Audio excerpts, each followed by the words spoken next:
вечер, Атанаси. Слушилај се на мајка му, иначе денеска се фатени на дело.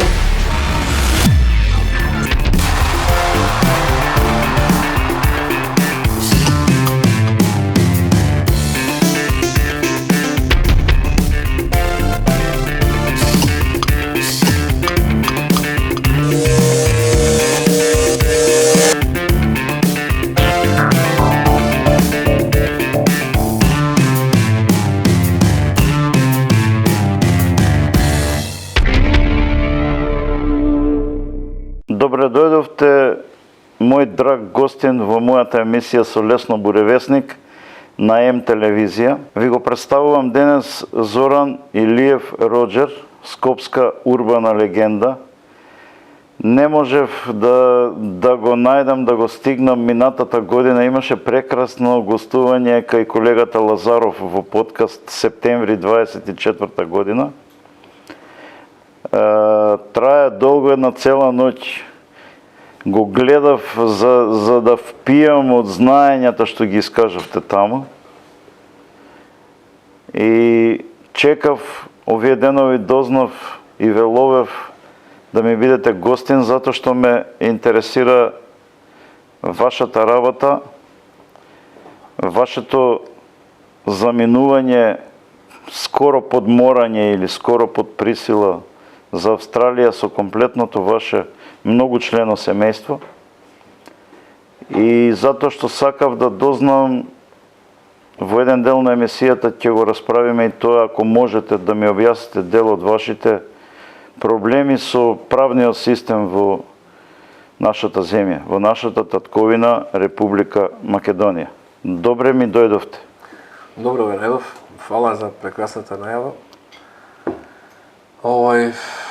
Оне кажавте дека со Лазаров имавме добра емисија.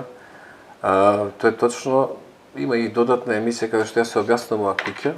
Па секој што ќе сака да гледа тој подкаст може да види приказката за ова куќа, што е она за што ја фактички се борам. Каде се наоѓаме ние во моментов? Ние во моментот се наоѓаме на едно интересно стратешко место во центарот на Скопје, значи позади собрание, лево од нас е Константин Јелена, црквата, до црквата е Мајка Тереза, куќата на Мајка Тереза, десно е Министерството, мислам дека е за транспорт и врски, мислам ако не го смениле, а пред нас е значи владата на Република Македонија. Значи изузетно стратешко место кое што не е избрано од мене, него тоа сега го објаснувам во другиот подкаст зошто тука. И ево, све се случило. Така, значи тој што сака да дознае малку повеќе, Да. треба да гледа вашата презентација на оваа куќа. Така. И треба да го гледа подкастот на Лазаров од септември 2024 година. Така. Топло го препорачувам, затоа што мене ме остави и без сон, она што го слушав и што го гледав, и ме остави без мојата омилена НБА кошарка, која гледам по полноќ. Си реков, ова чудо ли постои во Скопје?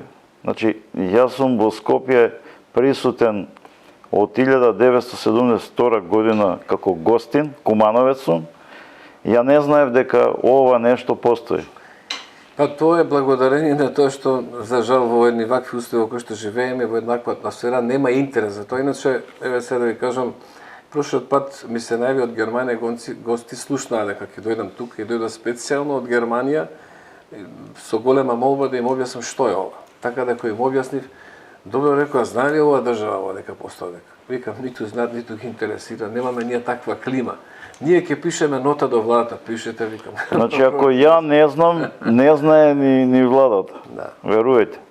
А, добре, ете, тоа е тоа. Некоја бивша влада знаела, Да. тоа е кога сте имале контакти со таа влада, али оваа влада не знае.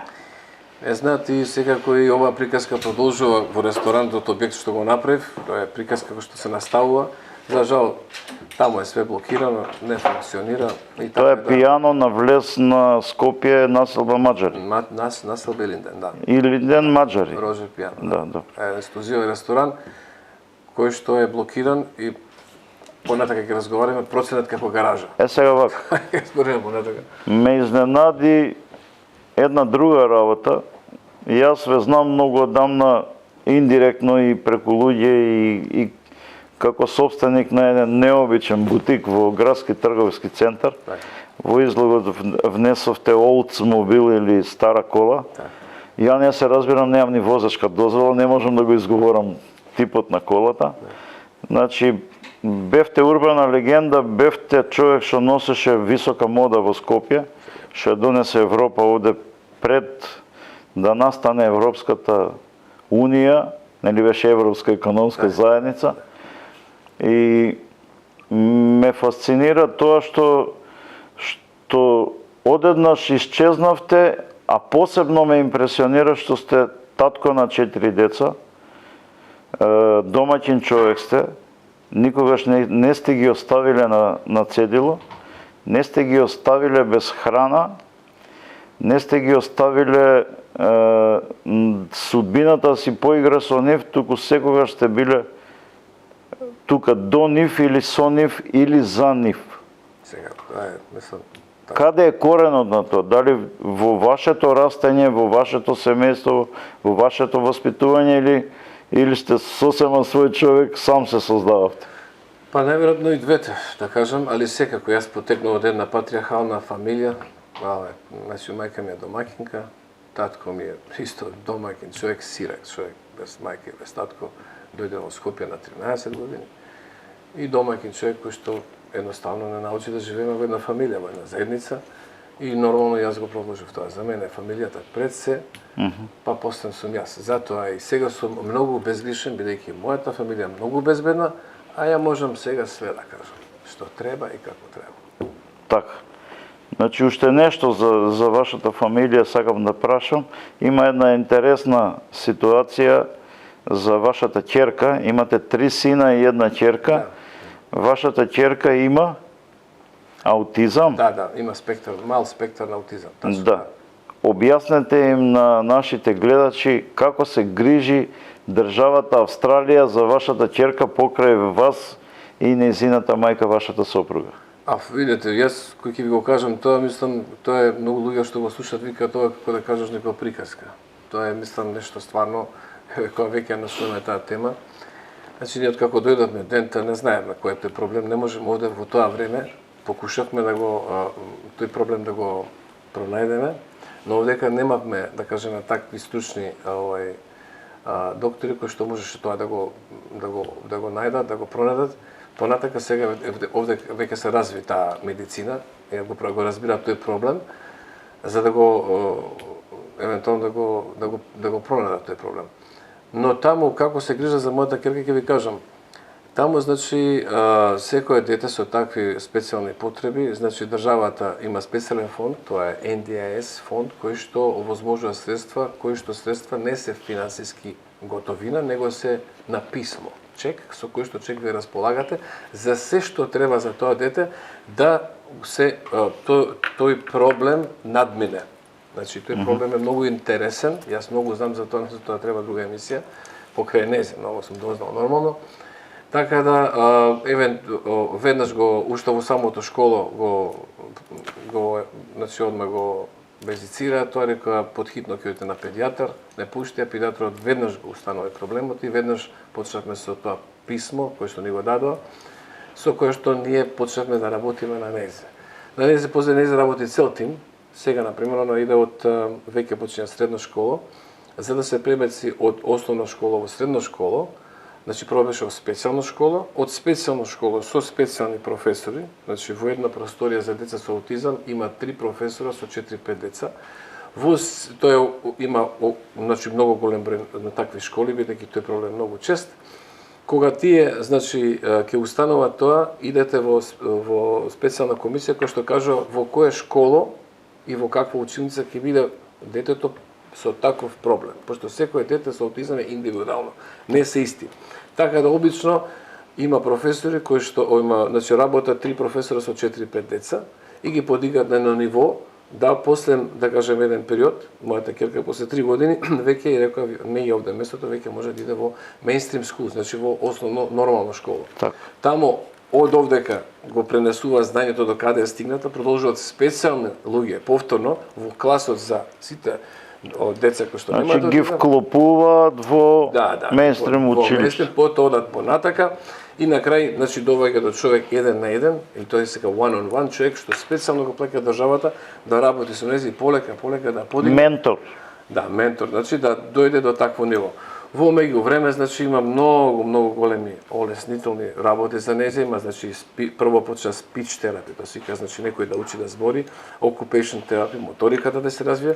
Не можете да познаете денеска дека тај има аутизам, нема шанси никој. Али тоа е еден голем пат, голем процес, каде што државата значи максимално се грижи до максимум. Да ви кажам, 2-3 пати со жена ми се имаме расплакано. Викам, што направивме ние да овие луѓе го прават ова за нас? Така. Што е ова? Викам, не сме ни председатели, ни кралеви, до ваква нега.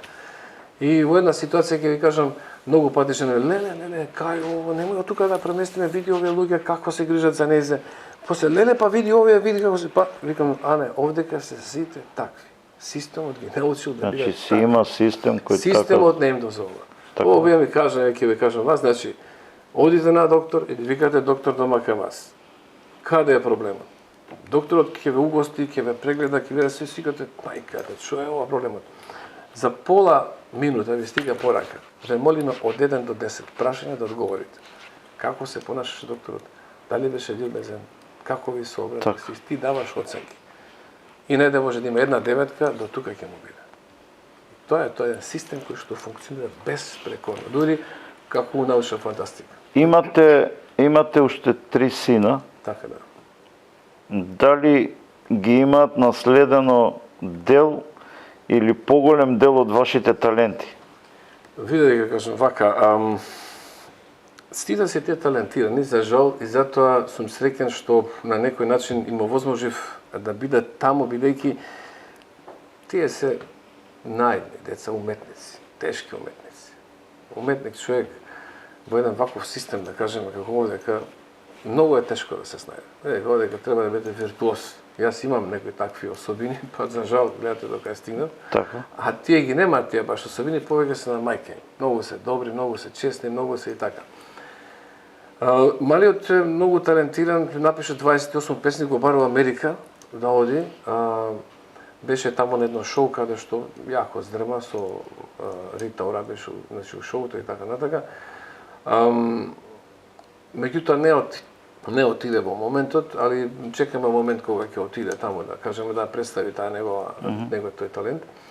Големиот беше мистер на Македонија, иначе тој пишува музика исто, пишува песни и ќе ви кажам една песна од овдека му дадоа му дадоа од овдека една негова учителка, те молам имаме некој такмиче, напише една песна. Веруј ми, ја напиша песмата можеби за саат време, освои прва награда овде. И таму Ја има у себе. Викам, што не пишува песни и така натака, така да го слободно мене, време тој пишува песни. Пишува песни, а да кажеме, талентот му е тој, а средниот син е тој е еден голем уметник, прав уметник, перфекциониста, кој што, да кажеме, заврши, значи, академија, за жал, само 2 години. Бидејќи моравме да се иселиме, иначе беше со 10-ки, се не можев, немав услови да го школувам, али е уметник во душа, така да се уметници, сите да ви кажам. Тоа е. Меѓутоа, тој систем многу исто, таму има, значи, ви дава можност да се пронајдете кај припаѓате, меѓу другото морате нормално и за екзистенција да мислите. Компетитивен систем кој те поставува на место и те турка напред ако имате талент. Не, секој си го наоѓа местото, системот е така направен, значи прво ќе ви даде како невработен, после тоа ќе ве силува да работите, па после тоа ќе ви рече што сакате ако не знаете кај сте, па ќе ве усмери, па ќе ви даде бесплатни курсеви, ќе си го најдете местото системот и ќе работите. Во тој систем сите работат, нема некој што не работи, што не приходува. Нема да се навредите ако ве наречам несречник во избирање деловни партнери. Секако, од секој пат. Значи, како несречник што постојано во вашата уметничка и градителска, вие сте градител, вие не сте архитект. Ова е градено, не е цртано па... Јас сум на некој начин 3 во едно да ви кажам. Значи, несречник сте у избирање на партнери. Так. Колку партнери во животот ве измамиле? Рамковно. Нека му е лесна земја. Рамковно. Сега ќе ви кажам, првиот нека му е лесна земја, значи беше многу одамно уште кога се вратив од Австралија. Тоа е еден. Нека му е лесна земја, не знам дали. Му простивте ли? Му простив, да. Се на сите сме простили. Тој ми измаме. А вториот, да кажеме, како партнер, иначе вака да ви кажам какви измами све, кои луѓе кои што се сега јаки луѓе, што ми направиле одека, мислам тоа тема е нешто друго, али како партнер е мој, значи тој ми измами оно што беше со мене во бутикот, првиот партнер кој што, да кажеме, финансиски ме поддржа, јас бев исто 50%, тој 50%. Тука бев втор пат, да кажем, измамен. А третиот пат имав еден партнер кој што не е едноставно партнер кој што можеме да се разбереме, бидејќи различити ни се сферите во размислувањето и во едноставно идеите. Немаме заеднички додирни точки. Така да не би рекол поише дека ми измами отколку нешто друго. А во овој случај сега, зашто сум овде и зашто ми избрка државата, кога се веќе се работи за еден сериозно организиран криминал, кој што Ќе го разговараме тоа. само друго. Дали им простивте на покојни Амди Бајрам и на Аго Абазовски за проблемите што ви ги создадоа кога беа неслужбени, неофицијални собственици на ГТЦ? Вие имавте таму прекрасен деловен простор, во него беше вашиот бутик. Да. И решија во еден момент, иако е ваш, да ве спречат и да влезете и да го продадете. Така да. Значи, Дали им простивте? Па им простив, да. Им простив, меѓутоа штетата што ми направија, ајде да ви кажам вака, 475.000 евра имав договор за 5 години со нови кираџи кои што не ги пуштија да влезат. Што е најтрагично, морав и на агенцијата да ја платам 9.000 евра штета, Така? бидејќи тие согласно закон ми направија нотарски договор, направија договор све, но нив не ги пуштија да влезат. Така да, бидејќи не ги пуштија да влезат, тие се откажани, го растурија договорот, така да бев приморан да го продам, че немаше зашто да го продам доаѓа. Но кога сакав да го продам, не ми дозволени да го продам. Го кажав тоа еднаш да. Во објектот или местноста, или како да го наречам, локалитетот Пијано, Така да. на влез во Скопје, Така. имате партнер. Така да. Може ли со име и со презиме да го кажете? Нема проблем, да. Партнерот ми е таму 40%, значи во собственост најдовски Името и презиме. Најдовски злате, да. Значи, каков однос имате со него денес? Денес ќе имаме Бидејќи тој е заклучен, Да, заклучно имаме многу добар однос. таму не работи. Сакаме да го решиме проблемот, сакаме да се заврши таа приказка. Меѓутоа другава страна која го има блокирано не сака да го реши проблемот. Која е другата страна што го блокира? Другата страна се во моментот, значи двајца луѓе во прашање, најверојатно и трет човек, тоа се извршител, стечајен управник и еден човек кој што фактички ги најмил за сето тоа да биде така направено како што не, како што е направено. Името на изнајмувачот, ја мислам и најголем виновник, позади се што стои кој што не сака да го реши проблемот, секој пат не сакал да го реши проблемот, имајќи задни намери, е Миле Јовановски. Јовановски Миле. Многу Фирмата се вика? Се вика Мега Зам Инженеринг. Тоа има и повеќе фирми, има многу кривични пријави, има ова го има направено сличното на многу пати. Тврдам, позади тоа знам. Стечено правење Драган Момировски, кој што е исто негова десна рака, со чија помош сите тие работи ги постигнува. Значи, кој што исто има јака поддршка од каде, како и зашто. Така да. Извршител, нормално, Христо Јованов, значи тој е еден сериозен тим, уште кој ќе ги спомнеш, сите вика ле. Како во Бермудски троаголник да сте упаднали? Ле. Значи, кај си упаднал. Стои позади нив адвокатска канцеларија Китановски. Сите си имаат сериозни контакти во сите надлежни институции, преку кои што сето тоа успева да го направат, бидејќи се е согласно спротивно од закон, а сепак законски направено. И тоа ќе го објасниме како. Така да тоа е тој тим кој што моментално работи, ме исели од државата, не сака да го реши проблемот и понатака штетата не знам како може да ми ја платат и дали може да ми ја платат. Значи не може да се плати штетата. Каква е улогата на вашиот адвокат во овој во ова замешателство? Првиот адвокат беше фактички, јас долго време верував во него, тој ми е братучет, неговото име е Никоди Јакуловски. Јас имам големо поверење во него, му го дадов поверењето, за да на крај сватам дека тој против мене, а и претходно ми кажува, многу ја не верував.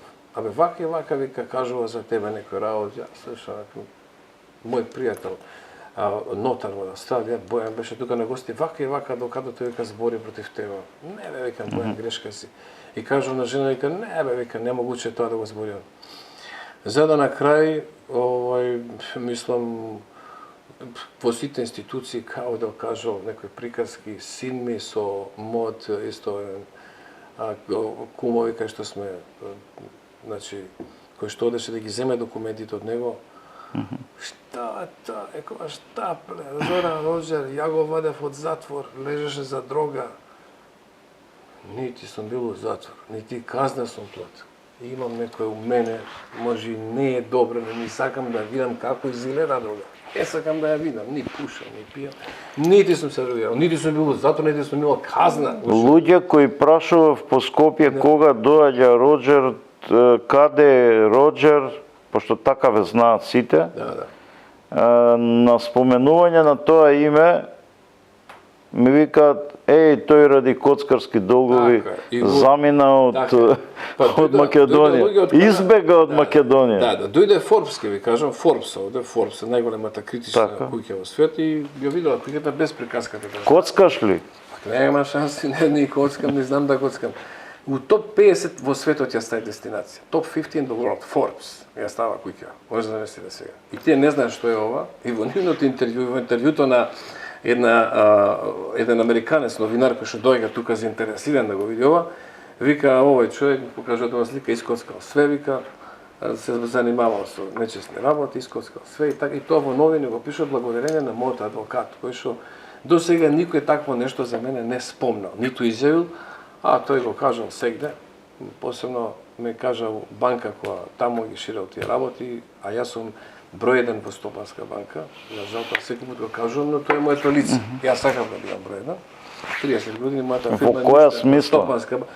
Никој пат ништо не сум закаснел. Нити струја, нити пензионо, нити социјално, нити плата, нити никаква. Добар клиент. Значи најдобар дојде од Атина. Значи преку Скордес, директорот од Стопанска, дојде од Атина да ме упознае директор кој е тој човек, да го видам, ништо не закасне, тоа беше моето лице. Така. И он ми каже директорот, вика по цел град збори за тебе, дека си коцкар вамо тамо и така натака. Во случај да сакаш да бидеш на некој начин да се извадиш било како да ти биде све блокирано, и тој глас многу добро се слуша. Слушнате гласови до обвинители на крај во една дискусија. Па што тој го браните, тој на моите други адвокати, значи викаат вакво нешто не сме виделе, ваков напад. Викаат секој да биде, што го браниш тој коцкар, тој криминалец и така. Сега ќе ви откријам една работа која не сакав претходно, овие 2-3 дена, два пати седнавме, разговаравме. Ќе ви откријам на вас и на моите гледачи, некои се и читатели, повеќето. Една ситуација.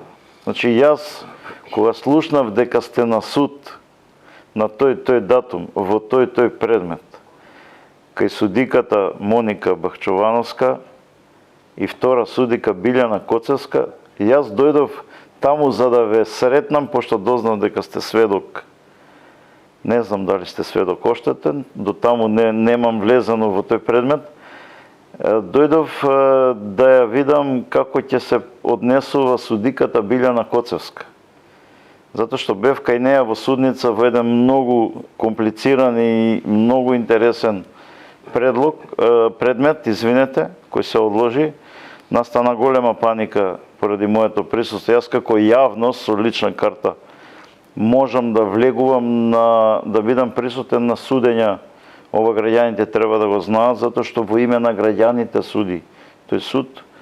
Значи, дојдов да се соочам со Билјана Коцевска, да ве најдам вас, за да ве молам да дојдете да бидете мој гостин во емисија. И се случи една многу чудна ситуација. Очекував дека таму ќе го видам на обвинителна клупа, бидејќи предметот е кривичен во кривичен суд обвинителството го застапува предметите за обвинението е затајување на данок, меѓутоа видов архитекти, стари луѓе, а не го видов главниот Миле Јовановски. Значи како се води предмет за даночно затајување, дури Зоран Мирковиќ, мислам дека е прво обвинет и неговата сопруга, стана во еден момент, протестираше кај судиката и вика, па зошто мене, а каде се другите сособственици, пошто и јас сум измамен и мене ме донесе до просечки штаб. Значи, се извинувам. Значи, Миле Јовановски го има доведено и својот партнер во мега зам инженеринг, Зоран Мирковиќ, неговата сопруга, тие викат, ние цртаме, ние сме архитекти, ние не се занимаваме со книговодство, не сме економисти, така кажа обвинетиот. И потоа го седна, толку можел да збори. Значи се изненадив, Миле Јовановски, главниот, значи режисерот, сценаристот и изведувачот на целата измама и затајувачот на данок и неплатен ДДВ во износ од 25.000 евра, го немаше на обвинителна клупа, а многу ми беше чудно однесувањето на судиката Билјана Коцевска, која рече следно: се извинувам, сведок е Зоран Илиев, тој на мене ми е братучет и ја морам да се иземам. И го прекинаа судењето, а вие сте дојдени од Австралија да сведочите и се одложи по тој основ заради само изземањето на Билјана Коцевска, судиката, си собра тетратките, си замена и ве одложија да се појавите на 30 април. Може ли малку околу оваа ситуација да кажете?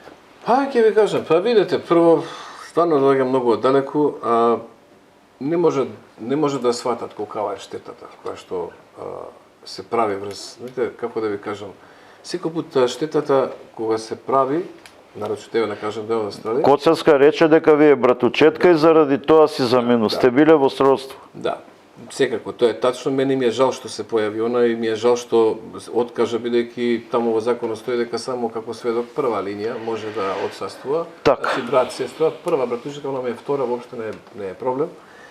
Меѓутоа, најверојатно, бидејќи она е исто во близина свој братучен кој што мене ми изигра, кој што сега кажал дека сум коцкар. Со Никодие.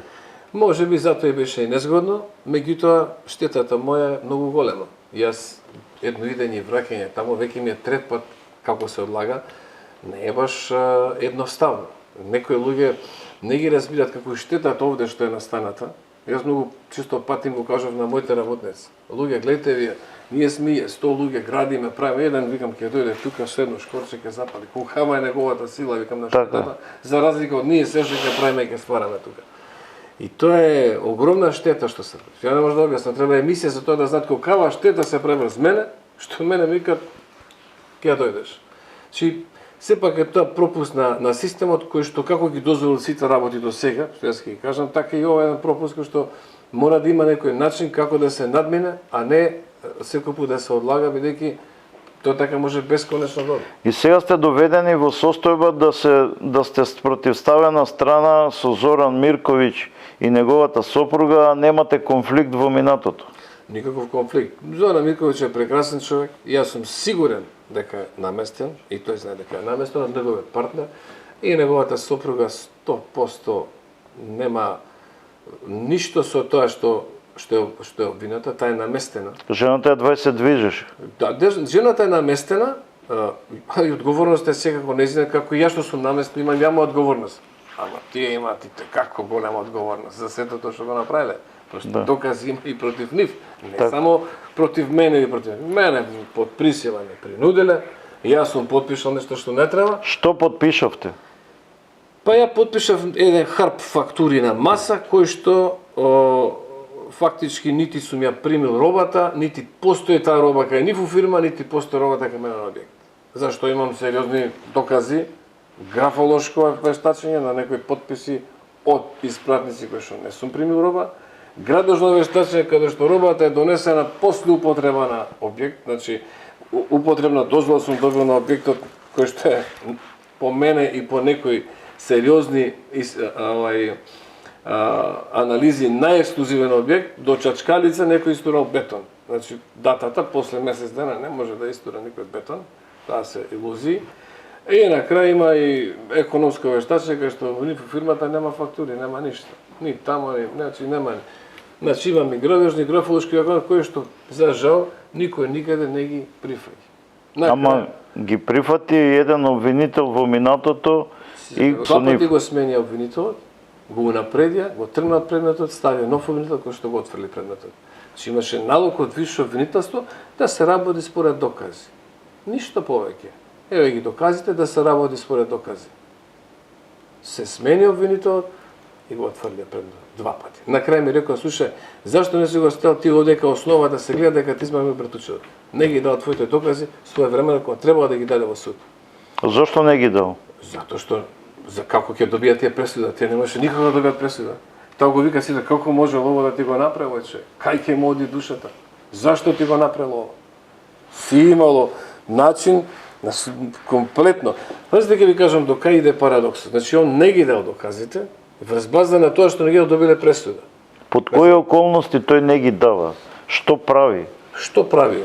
Па најверојатно ќе ви кажам, бидејќи стечајниот го носи на дел на подпишување на договорот со мојата кафана каде што имаме кираџија, за да влеземе во облигации кои што сакаш да ми плати од напред пари, значи за да можам да екзистирам, тој го носи стечајниот и го блокира објектот. Адвокатот ме го носи стечајниот и го блокира објектот.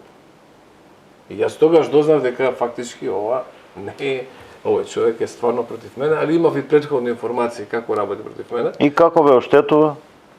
Со кое правно, кој чин го превзема за да ви наштети адвокатот? Не знам ќе ви кажам, јас бев и кај јавниот обвинител Љубер Јовевски, ма кажам, слушајте да ви кажам.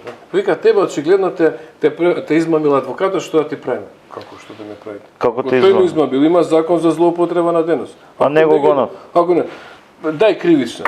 Нема проблем. Еве ви кривична проблем, ја отфрлија. Значи, очигледно се гледа.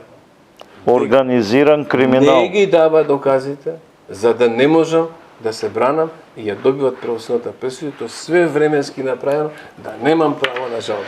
Тоа се направено како што, значи да изменат роковите, тогаш да се случи, да не може никако да мрне. Значи го губите рокот, а вие не можете да стигнете од Австралија за да ги дадете лично. Така е, човек од овдека, значи сериозен, сака да ми помогне, го гледа предметот, вика, дечко, вика, против тебе се работи многу сериозен, вика, организиран криминал, како знаеш да ги донесеш, вика, документите? Викам, не можам да стигнам, како да стигнам? Немаше карта авионска.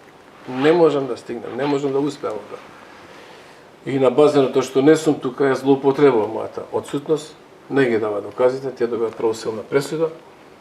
Дури во еден разговор јас му кажам сечено, добро викам, ти знаеш дека немам долг. Знаеш дека немам долг, викам. Знаеш дека се ова е превара. Како викам можеш да ми одземаш имот и да ми извршуваш врз база, да не, ќе ги кажем и другите работи. Вика, ја имам правосилна пресуда. Колку е долгот за тие фалсификатни фактури? Значи, долгот е реалниот долг, кој што е намерно остен во фирмата и така стои по завршна пресметка, нели, по картици, по све оригинали, направено вид од финансова полиција, е 102.000 денара.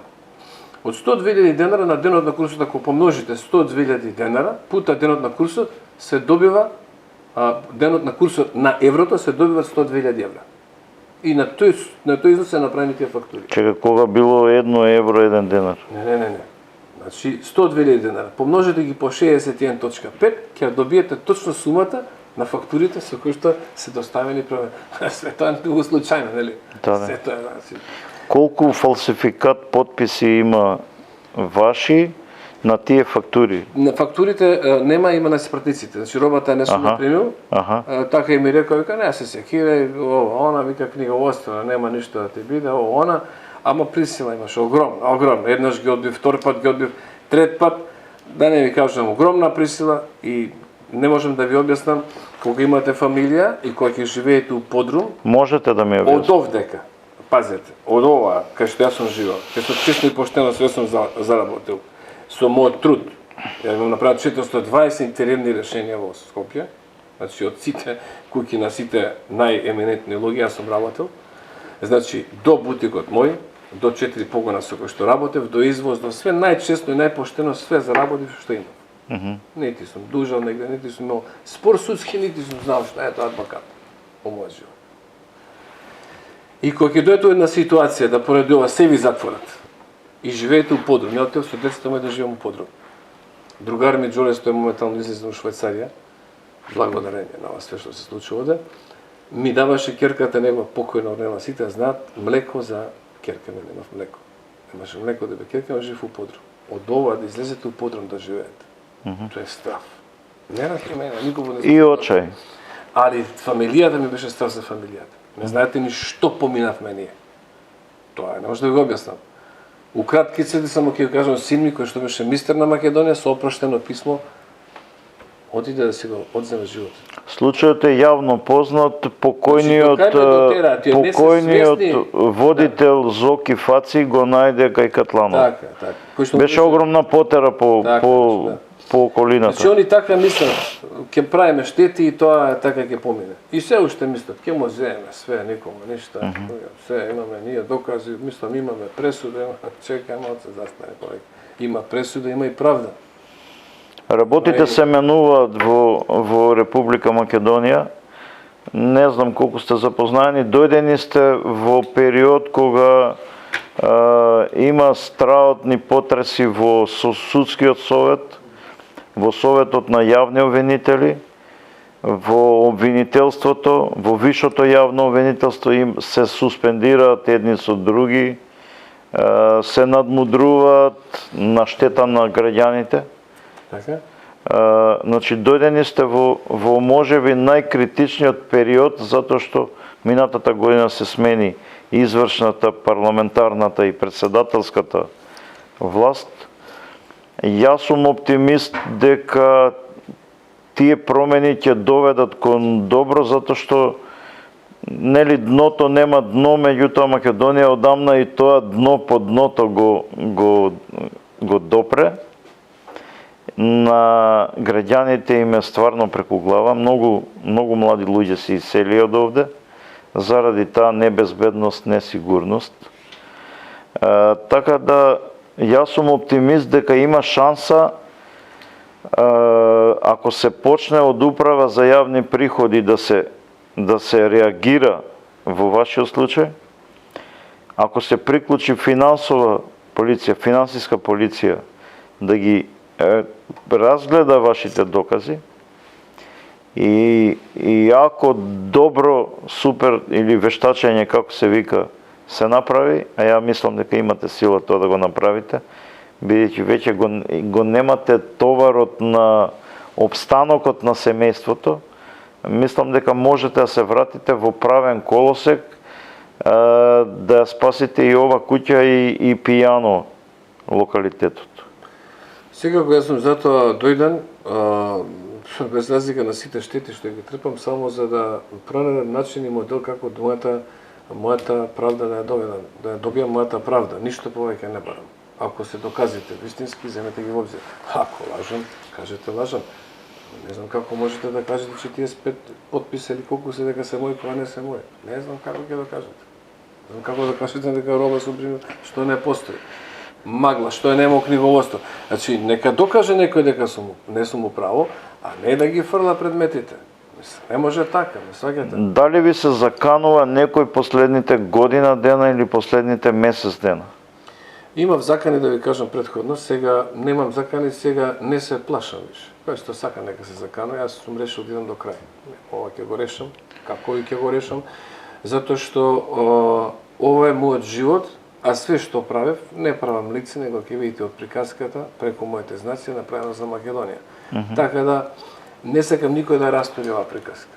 Тие си имат упишано во дел од куќата, физички неделива, не можат да влезат, ниту ќе влезат, нити таму можат да влезат, само прават проблем, уцени, закани и штета, која што не може да се надомести, ама никако. А све поголема и поголема станува штетата. Така да, јас верувам исто, и затоа сум овде, дека ќе постои некој начин да некој направи некоја ревизија и фактички пронајде што вистински се случува и зашто вистински некој не сака да го реши проблемот. Бидејќи ние со Зоран Мирковиќ пробавме да го решиме проблемот, што на почеток најдовме некој модус. Ајде ќе го решиме проблемот, бидејќи јас проблемите ги решам другачие. Добро сте ме измамиле, сте ме направиле будала, јас сум крив што сум, јас ќе го платам тој цех. Не може да платиш. Вие нудевте во минатото, она што го гледав кај Лазаров во подкастот, сте нуделе решавање со финансии. Сме нуделе решение на некој начин, значи требаше да обезбедам некој кредит за Зоран Мирковиќ, јас да оставам куќата хипотека и на некој начин се реши проблемот, па понатака ќе видиме кој е право, да не дојде до овие сите несакани последици. Меѓутоа, неговиот партнер кој што го уништи на него, не прифати, а Зоран Мирковиќ се колнеше тоаш, ако нешто биде, јас ќе застанам позади тебе, не се секире вака така, меѓутоа, после тоа работите се сменија, не затоа што тој сакаше, него затоа што тој веќе не беше во состојба да каже тоа како што треба да го каже, бидејќи директно сам себе се загрозува. И така да дојдовме во една ситуација, тој на свој начин, а сепак заеднички да имаме исти заеднички непријатели. Значи Милија Јовановски ги сака оваа куќа и имот од пијано по секоја цена. Он сака све. Значи ова куќа, пазите сега што ќе ви кажам, е процената како шпајс. Не е никако шпајс, поспре процената како ништо. Зашто ќе ви кажам? Замислете тоа овој плац со документи, јас сум го купил 135.000 евра. А цела куќа ова ја процениле 120.000 евра. Замислете го тоа. Значи нула, куќата нема. Така. Ама затоа, тие викат со половина, ние од оваа проценка, ќе си ја земеме половина од куќата. Не сакате ли? Значи со магла. Тоа се тие недостатоци овој систем. Ја сега во Австралија сериозен адвокат, имам да ви кажам, врвен адвокат поради мој некој проекти и достигнувања тамошни, имам сериозен адвокат. Му кажам некој како може тоа? Што му не би дозволила државата да проценител биде тој што ќе биде да проценува? Не. Тој може да процени да одговара и да лежи у затвор, бидејќи проценка тој изгубил више леснес, проценител. Така. Све што е кај нив правено, све се со изгубени леснеси. Па Пазов ги заверил фактурите, изгубил леснес, кривично одговарал дали е лежал или не сум слушнал. Овој што преценувал куќава и ресторант и тој изгубил леснес. И све тоа е една иста приказка. Не може нормален човек да процени ова 120.000. Изгубиле дозволи, лајсенс, што има гледачи кои не знаат англиски, дозволите ги изгубили. Меѓутоа вика, тоа поминало у суд. Па зашто? Па никој не преговарал, никој не кажал ова куќа вреди колку што вреди. Јас сум уложил тука 1 милион евра без мене, 960.000 евра уложил, а тие проценуваат 120.000 колку што е плацат. 130.000 евра проценуваат. Куќата каде ја нема. И сега се опишуваат во делот куќата, овде, за да со каматата што останала од измислениот долг, сакат и таму да се упишат. Сакат и таму блокираат. Ја само до сега само со партнерот таму имаме изгубено 400-500.000 евра рента само, што не се нудеше. Имате носено и странски инвеститори.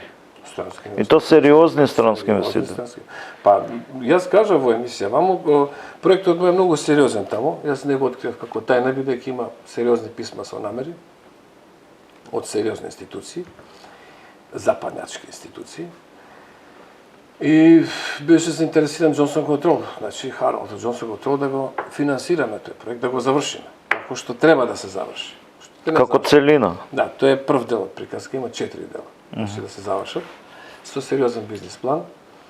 Меѓутоа го блокира и не можев да реализирам ништо од тоа. Така да тоа е. Има и други сериозни инвестиции, ги најав и пред тоа ги кажав. Значи Сабри Демир ми даде грант да направам универзална сала. Бидејќи мојот проект беше исто награден, доби награда, беше сокриен. Дојде рече, дајте го на човеков, и јас ќе финансирам да направи. Колку дајте му? Па 10 милиона беше почеток. Грант? Грант, да. Грант. Прво сака да биде, пошто ја го направив намерно решението архитектонско да биде јавно-приватно партнерство, да може да биде пола на државата, пола нивна, да биде гратис. Тие не се согласија и рече тој така беше љут на маса, вика нека дојде премиерот на форумот од Турција, грант од мене, 10 милиона за почеток, нека прави човек. Али тоа е толку сериозен проект. Во тој проект има и хотел предвиден. Да, хотел, да. А гаража? Се. Се гараж. Според Затоа цедето што нема го дадат. луѓе доаѓаат, нема кај да паркираат. Се според цедето Само во Борис Трајковски Да, може да се одржи концерт пошто има голем паркинг. Според седето што го дадоа, он за условите за ОНС, сите работат се опфатени со гаражи, со се до пушални, до ресторанти ексклузивни и така натака. Стварно сериозен проект кој што е јака приказка. Да. Каде што хотелот е во форма на арена, односно на колосеум, а самата универзална задржува формата, што е многу Така. важно, во форма на колосеум.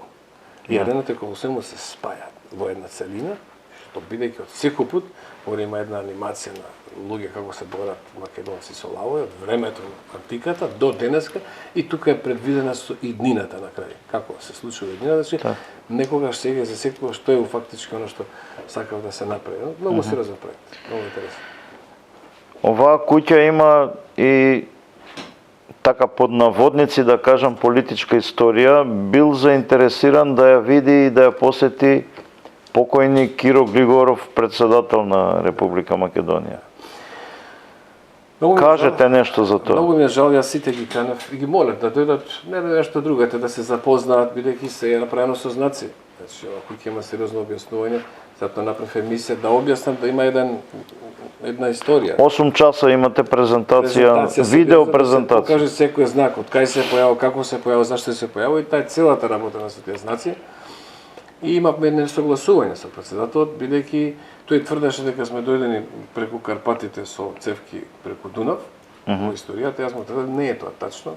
Не може целата наша античка Македонија, вистинска Македонија, со топоними на наши села и градови, случајно да се најде баш таму, каде што е таа територија од нашата давна историја, територијата на Александар Македонски и Филип Македонски. Значи, не може да биде тоа случајно. Му објаснав преку знаците што ми се појавува дека имам сознанија, вистински сознанија, бидејќи сум линкован горе за да ги добивам знаците, по кои што работам, дека ова не е, нека ние сме автохтони македонци тука и така натака, имавме на согласување. И седеме горе, меѓу другото седеме на Балканот кај што јас со стрели напаѓам на власта. Е многу интересен балкон. Таков балкон нити постои у светот, нити ништо, али јас бев како развигор пред времето, пред да се предвиди. Буревестник сте биле вие. Да, ајде видете, зашто ги напаѓам? Видете бе што е ова, па дојдете, кажете, па викнете некој од надвор, може да сум ја будала, а може да не сум. Па сега ако најголемиот универзитет ми дал сертификат Genius, значи не сум сигурен. Кој универзитет? Yale University. Yale University, Yale преку професор Константиновски. Добро. Преку професора, овдека нема да ме разберат, да молам, дајте ми линк, и тој ги зема двете мои книги, 2 месеци ме студира и на крај напишал рецензијата, еден сериозен текст, на крај кој што завршил со зборовите долги години, после смртта на Зоран Илиев Роџер, нема да биде разберано неговото дело и она што тој сакал да го покаже. Тоа е рецензијата, Genius пише тоа. Гениалец ми даде сертификат, титула, и како ти послужи негде у светот. И јас со таа титула се борам натаму да ви кажам, можеби некои мои идеи ќе се реализираат, мада се многу тешки, не е Како изгледаше средбата со Киро Глигоров овде во овој простор? Сакаше тој да знае све, јас му објаснував и него му дадов чест да првата страна од книгата за посетители биде негова. За жал таа книга, откако секој што ја знае приказката, пишува едно, дури и со некоја солза, дури и со некои текстови, луѓе има инспирација да напишат песни на лице место. Така. Додека јас кога заминав, луѓето не знаат што ќе напишат ова е убаво, ова е. Значи ако не знаете зашто е, што е ова што се случува овде, зашто ова сонце тука на Патосот стои.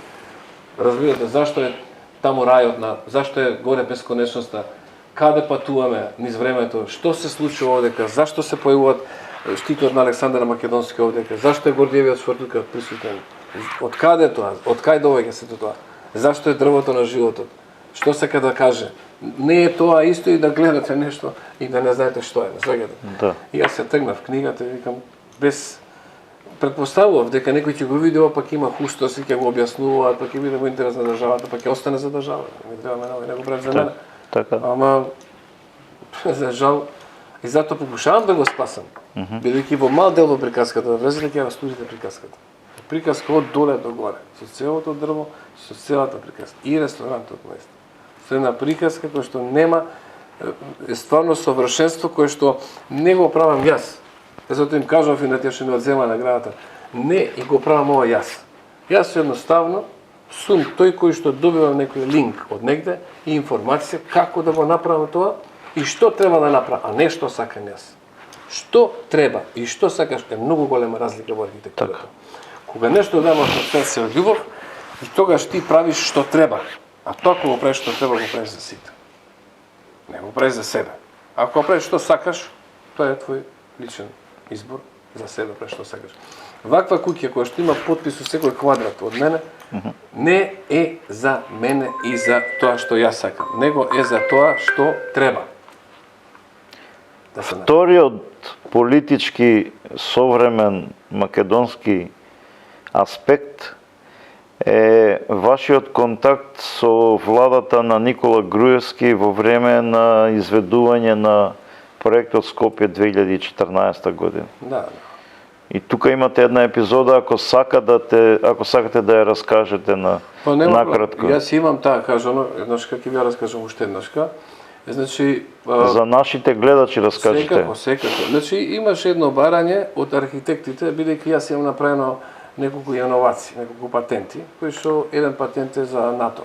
Значи, на НАТО, војската направи еден патент, кој што не можеше да го направи никој во бивша Југославија. Беа сегде, правиш тоа и дојдоа кај мене, сме слушнале за тебе, а викам, ајде да пробам. Направив тоа што сака, многу пари им земав со тој патент. И некој слушна вика, можеш ли да направиш, вика, ова што ни треба. Што е тоа што ви треба? Вика, ќе се прави, вика, 2014, вика, архитектура на стари објекти, каде што не смееме да ги оплемениме во бароктен стил, со поголема тажина од 600 кг на кубик, бидејќи нема статиката да ги издржи старите објекти. Треба материјал кој што единствено го произведува моментално во Германија една фирма Што, и кој што материјал го е многу скап и те ги одржаваат фасадите во Европа. Јас со моето знаење што го имам, јас имам знаење собрано од сите аспекти. Значи јас почнав со уметност, се пребацив во скулптури, од скулптури отидов во икони, отидов во екстериери, во фонтани, за да совладам све, за да на крај можам да ги направам приказките каде што ми требаше поставување на струја, значи за да може приказката да има ефект со светло, онак правење на втората фаза, значи со гипс картоните, и третата фаза со орнаментите и приказката да добава. Значи морате све буквално ово да го совладате, за да оној што ви дало да згора линк го исполните. Затоа може би ми беше даден тој мен линк да го направам се до тоа. Така да со тоа големо моје знаење што го имав, реков ај ќе пробам и земав лабораторија под рента и во рок од 2 недели го направив материјалот. Значи многу подобар од германскиот. Каде подобар. Нивот имаше 40 години гаранција, мојот имаше 100 години гаранција. Крадевте ли од тој патент од германците? Не, од германците градија МНР тука. Крадевте ли од тоа? Не, апсолутно скрос нешто. Него ваш материјал измислив. Измислен материјал од мене. Тој е двокомпонентен материјал кој што е со експандиран камен. Тоа е камен кој што е полесен од стиропор. Шуплив камен. А има ли суровина во Македонија? Има во Македонија едно брдо, меѓутоа и се произведува исто тој камен, се прави вештачки. Тој е експандиран камен, олеснет, значи камен, меѓутоа потоа имате двокомпонентни, јас имам, значи лепила со кој што го врзувам тој камен и го олеснувам со полнило кој што, значи сите материјали, материјал го набавив од Белгија, полнило, тоа е една врека, ќе ви кажам, голема 2 метара, вака тежи 3 кила. Полнило, полните ништо, ама полните. Маса имате, а фактички пердот. Меѓутоа, плюс експандираниот камен, тешко е да се направи тој материјал, 600 кг на кубик не постои. Значи, овој експандиран камен го користам овој олеснителен материјал, значи, земам двокомпонентни лепила, ставам адитив за негоривост, за фасадите, и уште некој мој тајни кој што не ги кажам, добивам материјал, невидено материјал, со кој што кога правам одливак, добивате камен, бидејќи основата и давате е камен. понуда. Давам понуда. Бидејќи основата е камен, вие добивате камен. Тој камен ако го пигментирате, има парем една фасада да направам, да можам да направам вештачки оплеменет материјал, значи оникс или рубин да направам, или да направам нешто што не постои у светот. Рек една шанса да ми да покажам што може. Па да доаѓаат од светот овде. Да, ама после што ќе биде со другите што не го направиле како што треба. Тоа беше проблемот. И тука беше фактички неспоразум.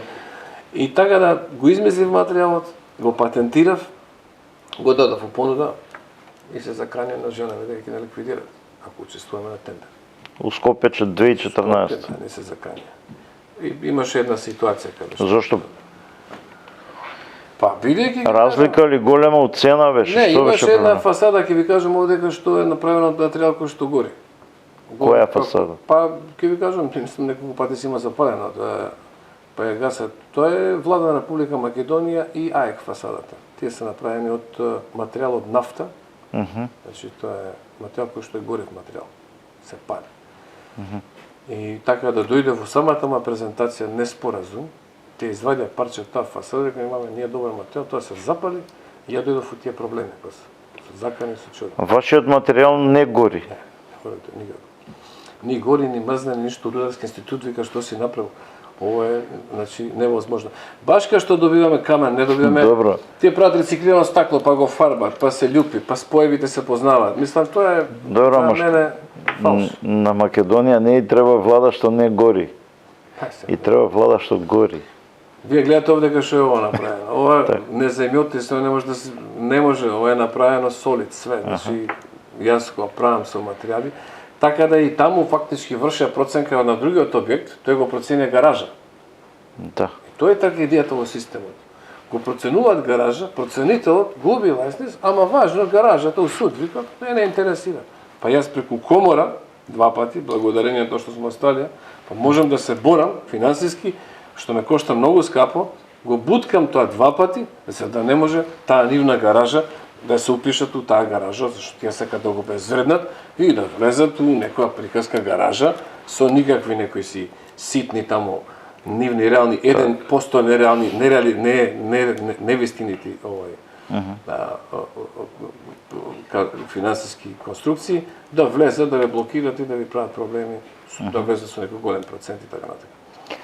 Во последниот дел на емисијата сакам малку и да се свртиме на естетиката и малку позабавно да поразговараме. Некако секако, јас покушавам. Бидејќи не се договаравме за оваа емисија, така да сакам и едно изненадување.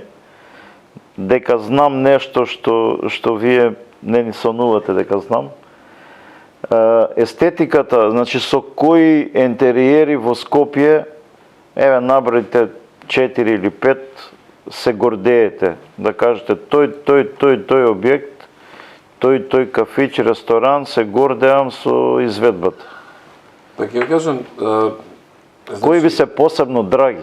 Посебно драги. Па ќе ви кажам, еве вака, мојот стил беше препознатлив. Првиот ресторан ми е многу драг, мада тој се затвори, не знам сега што постои од тој ресторан, тој се викаше Тиглио во Дебар Мало, беше најпосетен ресторан во тоа време. Благодарение на газите кои што сериозно работата, ама интериерот беше стварно топол кој ќе влезете, не сакате да излезете. Таму имам направено прво мое надреално дело, каде што имам направено неутрализација на еден агол, кој што не можеше да се најде каде е. Не може да го најдат каде аголот, а преку, значи, конвексна слика, значи извлечени стубови напред пред аголот, направена слика која што иде у дубина, аголот е неутрализиран, го нема нигде. И доаѓаше професор од Франција, излага надвор, има агол, влага внатре, нема каде, нема агол. Професор рекам каде, да. И тој га ти не си за овде, тоа беше прв мој предизвик, затоа што сакав секој пат нешто другачие, не да правам како сите што прават, мислам.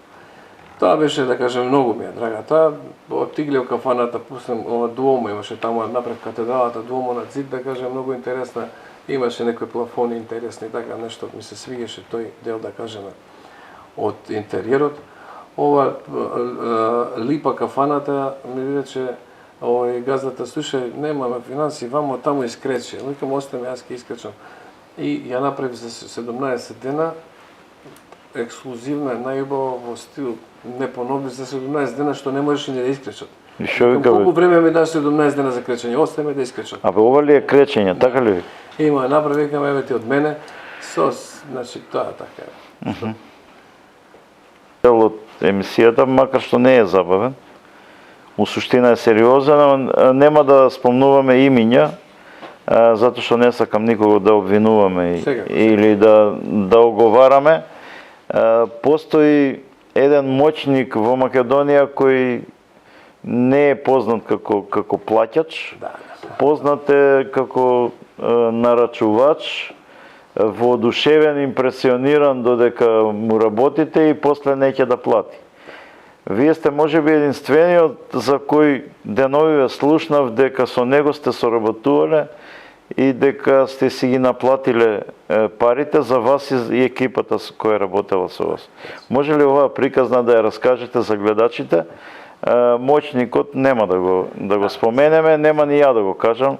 Нека остане дека сум дознал од негов близок човек. И тој многу ме почитува после све што се случи, али многу интересна приказка, баш ќе ви раскажам.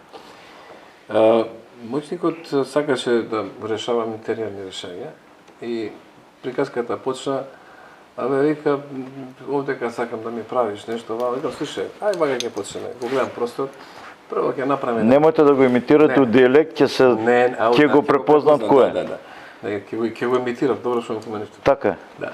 И викам, ај ќе ти направам овде камин, викам, и ако ти се допаѓа, ќе одиме понатака. Ќе го платиш и продолжувам. Ако не, викам, од мене гратис, нека ти остане каминот со среќа. И јас бидејќи психолошки читам, луѓето ги читам, значи според нивниот изглед, според гардеробата, според професијата и така натака, според она, значи многу правам анализа пред да правам нешто. И правам еден камин баш онаков архаичен со лого негово стајано во грб еден, онака направен овој барокнен стил со логото негово горе, така архаично, пошто се наоѓаше у подолска просторија. И он доаѓа. Кој го направи? Кој го направи? Како го направи? Како го направи? И продолжи. А викам, слушај, да продолжиме понатака. Значи, ова приказка, пошто он сакаше приказка кој што живееле кралевите. Да. Викам му приказката, ќе правиме визба, викам, за вино, како живееле кралевите и продолжуваме понатака, викам, прво ќе платиш ова. Продолжи ќе ти платам. Не, викам, добро ќе ја платиш. Предходно ќе ви кажам, кога кажав за кога ќе работам, од полиција ме опомена. Нема да работиш за него, имаме проблеми со него. Така. Добро, викам, јас имам моја метода, како јас ќе работам. И правам тоа, неќе да плати, неќе, ја не продолжувам. Барам канцелар. Ало, уште не си продолжил? Не сум продолжил, викам, плати го, имам работници, викам, материјали, тука доаѓаме, бензини трошиме, викам, како може, викам, да продолжувам? Работев релативно ефтино, затоа од кејф работев. И, добро, да, плати, пушти го шоферот. Пуштив шоферот на гора, му плати, продолжи. Му кажам сега, вака ќе правиме такви работи.